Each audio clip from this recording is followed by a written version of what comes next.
Good evening from Washington, D.C., and thank you for joining us for news from a Catholic perspective.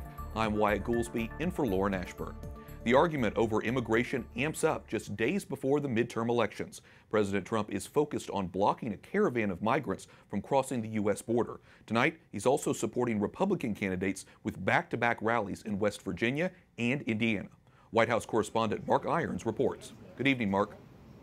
Good evening, Wyatt. President Trump is trying to convince voters he will continue the crackdown on illegal immigration. As Catholic organizations stand in opposition, the president is threatening to use military force, detain migrants in tents, and change current laws.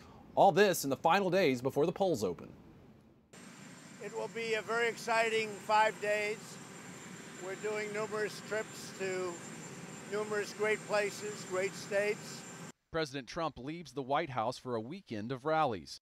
He keeps warning potential voters about a caravan of migrants traveling through Mexico to the U.S. border. Some people call it an invasion. It's like an invasion.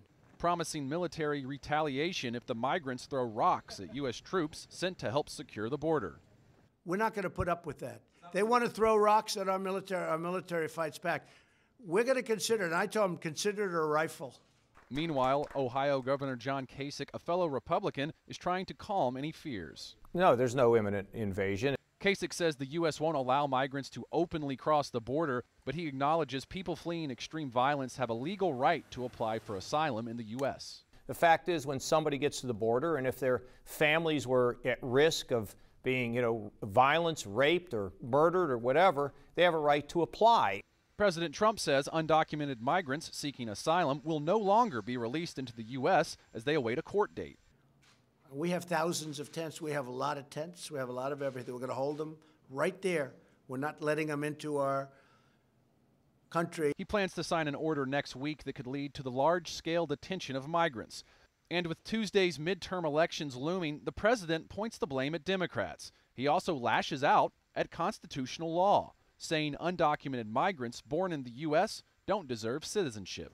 This crazy, lunatic policy that we can end, Between now and Tuesday, the president will bring his message to Montana, Florida, Georgia, Tennessee, Ohio, Missouri, and we will be at the president's Indiana rally Monday night before the midterms. Wyatt? Does sound like a packed schedule. Mark, how are Catholic organizations reacting to the president's recent immigration proposals?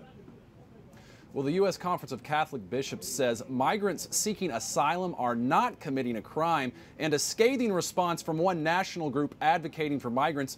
The Catholic Legal Immigration Network says the administration's unprecedented efforts to intimidate migrants with military force and undermine the legal process for attaining asylum are both illegal and immoral. Wyatt? I'm sure the debate will continue in the weeks ahead. White House correspondent Mark Irons reporting. Thanks, Mark.